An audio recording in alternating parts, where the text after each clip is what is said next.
Muy bien. Hemos hablado de los alemanes, pero lo que sucede con los alemanes, ya dijimos mucho, curiosamente los campos de exterminio, los grandes asesinatos y todo, no fue en Alemania. Algo sabían, algo, o sea, había una idiosincrasia diferente. Polonia es otro boleto. ¿Qué sucede con Polonia? Que también hoy maneja otro discurso que muy bien puede ser político, pero a ver. Bueno, primero Polonia se considera a sí misma víctima, lo cual históricamente es verdad, porque otra vez el objetivo principal de la guerra, al comienzo el objetivo fue los territorios vitales eran polacos, y los polacos en la pirámide racial eran eslavos, cuya misión era ser esclavos de los alemanes. Entonces 100% eso es verídico. De ahí a actitudes colaboracionistas, actitudes perpetradoras, por un lado, pero por otro lado oportunistas, y por otro lado justo de las naciones, es un muy amplio espectro de actitudes. Y cuando los judíos polacos y mucha gente de origen me dicen yo no quiero volver a Polonia, y es por un resentimiento de haberse sentido traicionados en un país donde 800 años de presencia judía. Entonces, se sintieron traicionados. En términos generales, no se puede ocultar que Polonia fue un país antisemita, y que hubo mucho antisemitismo y que hubo mucha colaboración, aunque sea pasiva, el permitir que esto ocurra. Alemania sabía que los polacos iban a permitir, iban a entregar a los judíos. Todos no, hay justas naciones, 6.000 de los 24.000 aproximadamente son polacos. Entonces, no todos, pero eso estoy mostrando todo el espectro de actitudes. Hubo mucho oportunismo, hubo mucho colaboracionismo, y hubo mucho el caso famoso de Jedwabne, escrito por Jan Grosse, el libro Vecinos, Jedwabne, que los mismos polacos mataron a sus judíos. Hablamos de los polacos, de los alemanes, de muchas cosas del estudio, pero hay un punto que normalmente levanta un poquito de polémica y que levanta un poco de duda. ¿Qué pasó con Dios en el Holocausto? A ver, señora Belmont. Mira, yo fui educada en una forma muy liberal. No soy religiosa para nada. Y pienso que el creer que Dios tuvo que ver en el Holocausto, o que Dios es el que ordena y el que hace y eso, es una manera de disculpar al ser humano. Yo pienso que es el ser humano responsable de las decisiones que toma y de las cosas que hace, buenas o malas. Es más fácil decir que hay un Dios que ordena y que ya tiene todo previsto, que decir, caramba, la regué, yo tengo la culpa, que tengo libre albedrío y hago lo que hago, bueno o malo. Yo no puedo creer en un Dios que permitió y sigue permitiendo hasta el día de hoy toda esta lucha entre los seres humanos y que un ser humano mate a otro. Pienso que es el ser humano el responsable de sus actos. Yo eso estoy convencida absolutamente de que somos nosotros, así como echamos a perder el planeta, así también metemos la pata y somos responsables por nuestros actos, absolutamente. No creo que un Dios que es el Padre de toda la humanidad, o que se cree que es el Padre, permita lo que está sucediendo en el mundo hasta el día de hoy, y que permitió todo lo que permitió en el pasado. Ni modo, soy descreída. Hay un poema que yo leo en mis viajes a Polonia, que no lo sé, no lo recuerdo de memoria, pero el poema se llama En Polonia encontré a Dios. Y dice en síntesis que me acompañó a Varsovia, Dios, y en Varsovia vimos el heroísmo de Mordejai y Levich y sus compañeros luchando en la rebelión. Después fuimos a Treblinka, pasamos en las piedras recordando a los caídos, y después fuimos a Majdanek, y a Auschwitz-Birkenau ya no llegó. Y en el camino le pregunté, Dios, ¿dónde estuviste? Y Dios le cayó una lágrima y cayó. Y a Auschwitz-Birkenau ya no llegó, porque también Dios tiene poderes limitados. Ese es más o menos el poema, no lo dije de memoria, pero ese es más o menos el poema. Yo no me meto en la discusión porque es una discusión teológica, pero Yad Vashem hizo un trabajo excelente en el centro de recuerdo, en el centro de los dilemas, y una de las grandes preguntas es dónde estuvo Dios. Entonces, ¿cómo lo trabaja Yad Vashem? Él pone 6 opiniones de 6 grandes rabinos, y no solo rabinos, teólogos. Está Lustizier, estaba de París, ¿cómo es el cura? No es cura, mucho más alto. Bueno, pone diversas opiniones y escuchas diversas opiniones para que puedas intentar formar tu propia idea. Es un tema que nunca lo vamos a poder entender, pero hay una cosa que yo sí sé de mi conocimiento con los sobrevivientes. He conocido equiparadamente gente que era religiosa y perdió la fe en Dios en el acto, en los eventos del Holocausto, como he encontrado gente que no era religiosa y cree en Dios hoy por lo que ocurrió en el Holocausto. Y porque se salvaron y consideran que los salvó Dios. Entonces, como está equiparado, entiendo que cada uno en su perspectiva y cada uno en lo que cree, en su creencia, está bien que lo crea. Es un tema muy complicado. Entre tantos años y justo pasa la sirena cuando estamos hablando de Dios y de este tema tan complicado, porque hemos oído opiniones de, si Dios lo quiso, si fue, es porque Dios lo quiso y porque se lo merecían. Hemos oído, se lo merecían. Yo no puedo creer que 1,5 millones de niños. Otros es porque, como dicen, Dios no decide todo, Dios nos dio libre albedrío, pero si Dios está para cuidarnos, ¿cómo puede dejar que suceda algo así? También tiene que poner su frenito y nos va diciendo y nos va poniendo. Otros que dicen, Dios estaba dormido, ¿sí? De plano, ¿sí? Y muchos que dicen, no hay un Dios y no existía un Dios por lo mismo. Creo que es un tema que, de acuerdo también a muchos rabinos, ni siquiera lo pueden llegar a comentar, pero no podemos olvidar que uno de los grandes rabinos de Israel es sobreviviente de la Shoah, lo sigue recordando y ha luchado por la memoria de Rabino Lau, por la memoria del Holocausto y de lo que sucedió, ¿sí? Y ha habido muchas cosas sobre el tema de Dios. Y su palabra es indiscutible, digamos que es aceptada por todo Israel, digámoslo en términos generales, respetada por todos. Podemos diferir, pero respetamos su palabra. En todos sus años que llevan dando clase, uno dentro de la comunidad judía de México, el otro a nivel internacional, y mucho con gente joven no judía, alguna experiencia, algo que les diga, hijos, no me esperaba esa respuesta, buena o mala. Seguramente en más de una plática a ti, Mario, te han dicho, eso no existió, en otra te han dicho, wow, qué bueno que me lo dijiste. Hemos estado en mucho, tanto judíos como con no judíos. Algún momento así que les llegue a la mente que digan, ese fue un momento en que me sentí bien o mal. Mira, la semana pasada en Naucalpan, dando una conferencia, haciendo un análisis de una foto de los 3 chicos que llegan a Auschwitz-Birkenau, estamos analizando todo el asunto de que eran menores de 16 años, por lo tanto fueron conducidos a la muerte inmediatamente, y el ejercicio que les hacía hacer era que si ellos eran mayores de 16 años podían haberse salvado, pero aquel que llega con su hermano, condición para eso tenía que haber sido dejarlo, una chica se puso a llorar. Me dijo, yo nunca hubiese dejado a mi hermano. Le insisto y le digo, pero mira que está dictaminando pena de muerte también para eso y también para ti, tú puedes salvarte. Y dice, yo nunca hubiese dejado a mi hermano, y siguió llorando y contagió a todos los demás y me contagió a mí también. Que llegó a esa comprensión.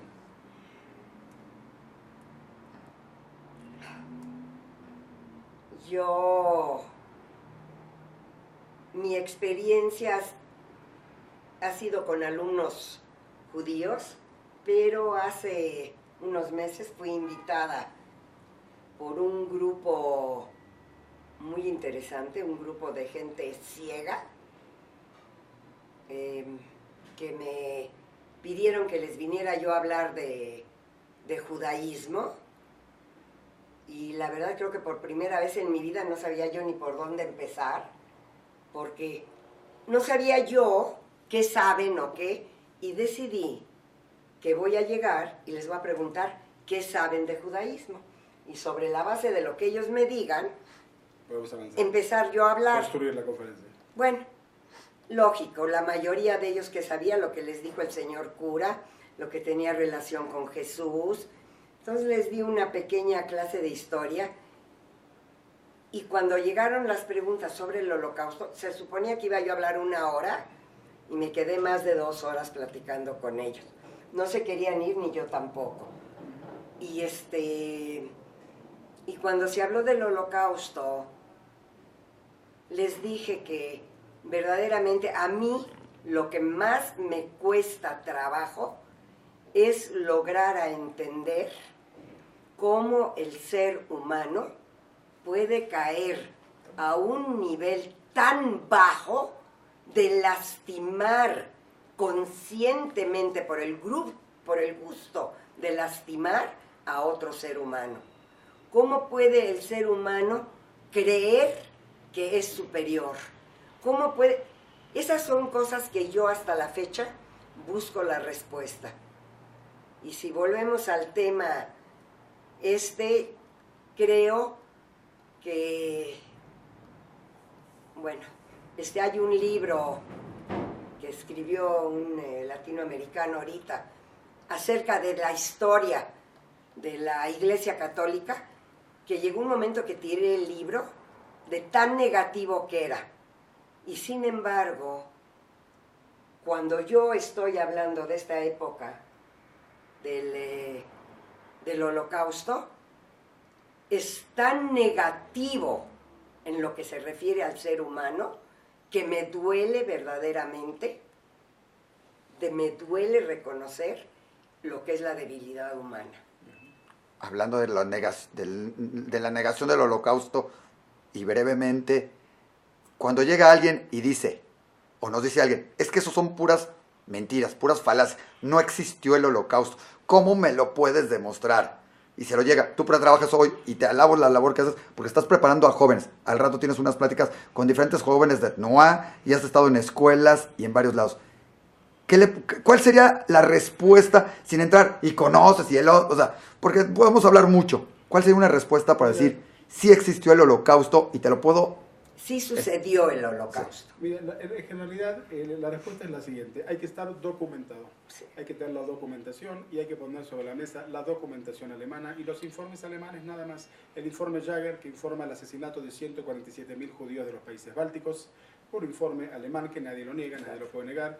Hay que poner la documentación alemana sobre la mesa para testificar todo lo que ocurrió, que está todo... No hay una guerra en la historia que está tan documentada como el Holocausto, como la Segunda Guerra Mundial. Está todo en la mesa, hay que hablar solamente de documentos. En esto los historiadores son los que tienen la verdad. Hay que poner los documentos en la mesa, no el corazón y no el sentimiento, sino hay que ponerlo sobre la mesa, la documentación alemana, la documentación rusa, la documentación inglesa, la documentación francesa, la americana, la judía, está la documentación y ponerla sobre la mesa, lo que es indiscutible e intachable. A un buen negador del Holocausto, un profesional, no lo vamos a convencer. Claro, no se trata de convencer. Mi objetivo es que todos los demás, los alumnos de la secundaria o de la universidad que estén conmigo, que escucharon un argumento negacionista, reconozcan la verdad. Eso es lo que nosotros queremos, no ganarle. A él es muy difícil ganarles. Que el resto del salón entienda de que esto ocurrió y aquí está la documentación de todo lo que quieran, está documentado. Porque yo nada más quiero agregar, a un fanático no lo vas a hacer cambiar. Claro. No importa si es fanático de esto. El problema es a los que escuchan al fanático. El problema no es el fanático. No. O sea, si un Ahmadiyyan se para en la ONU y dice, no existió el Holocausto, a él no lo vamos a cambiar. Él es su política, es eso. Pero hubo 100 y pico o miles de personas que lo escucharon. Que alguien se tiene que parar y decirle, a ver, hubo esto, hubo esto, hubo esto, hubo el otro. Eso sería. La gente pensante no se deja llevar. La gente pensante investiga. La gente pensante se dejó llevar en Alemania. ¿Eh? La gente pensante se dejó llevar en Alemania. Correcto, por la crisis que había, porque lo cual nos demuestra lo que dije al principio. Cuidado, en tiempos de crisis podemos caer en manos de un líder negativo. Todos y cada uno de nosotros. Allí es cuando hay que tener mucho cuidado. Y de paso, lo otro que sí quiero agregar, que se me fue, pero lo quiero decir, es que además de la documentación es traer en la mesa el hecho de que Alemania asume la responsabilidad. Si a la misma Alemania, nieto de los perpetradores, reconocen su responsabilidad, que es lo que estamos negando. No importa lo que dicen ustedes los judíos pueden decir que Alemania está reconociendo. Entonces Alemania marca lo que la autoridad máxima lo está reconociendo en todo lugar público que lo haga. Entonces si la misma Alemania lo está reconociendo, y aquí la documentación, que Yad Vashem nos las pone a la disposición en nuestras manos para que la podamos utilizar. Hablas de Yad Vashem, pero también está el Mohamed Agatot, ya hay varios museos más. Todos los que trabajan en el Yad Vashem es la autoridad y la respeto como la autoridad. Cuando digo Yad Vashem me refiero a todos los museos y a todos los investigadores y a toda la documentación también existente. También el Centro de Documentación Simón Wiesenthal. Por supuesto. Tiene todos.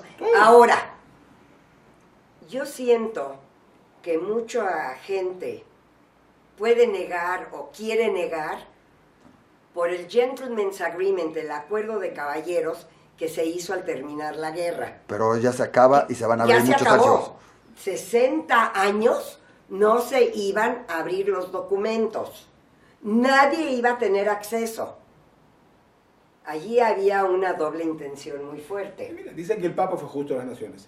Que lo demuestren, que abran los documentos y que lo demuestren. Claro. Yo no digo que no, puede ser, me sorprendería. De mientras lo llamamos el Papa del Silencio, Sí. porque estuvo ausente. Pero si la Iglesia y si el Vaticano dice que el Papa fue justo de naciones, por favor, que presenten la documentación, que permitan que los investigadores investiguen la temática. Y Exacto. estaríamos felices de decir que fue justo de naciones. De momento no tenemos nada que lo demuestre como tal. Pero ahorita es el momento que se están abriendo todos los documentos. Menos del Vaticano. Bueno, lógico. Pero en Alemania ahorita Sí, sí, hay está a todo, acceso, a todo. tú puedes ir y todo. Sí. Lo que pasa es que se abren los documentos en un momento en que ya es historia. Claro. Pasó una generación y esto ya Es un lo buen estamos momento, dando como clase. pero es un buen momento para que no pase como Absolutamente. historia, sino se refresque esa historia. ¿Alguna cosa Siempre más? es bueno, siempre algo es más bueno. que queramos decir sobre el Holocausto. Tenemos otra plática ahorita. ¿Alguna otra cosa que queramos agregar, Mario?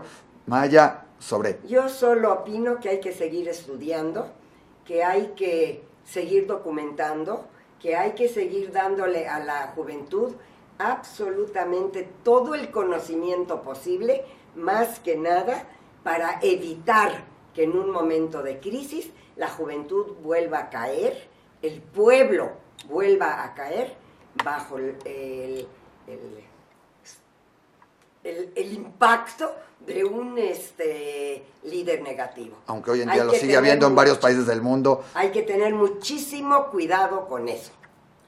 No, yo lo único que diría para final es que yo quiero dar un aplauso a lo que se está haciendo en México, en este país, a nivel de la comunidad, a nivel de fuera de la comunidad, de lo que se hizo durante esta semana, el Día de Reconocimiento Internacional, en la Cámara de Diputados, en todos los marcos que se Con están Neybrit, trabajando, etcétera. con la Neybrit y con todas las instituciones que están trabajando, y a mí me parece que puede ser un ejemplo para el continente, y me parece muy bien que se estén haciendo todas esas actividades, y nos demuestra de que una sociedad democrática y en un pueblo democrático este tema es relevante y vale la pena conocerlo.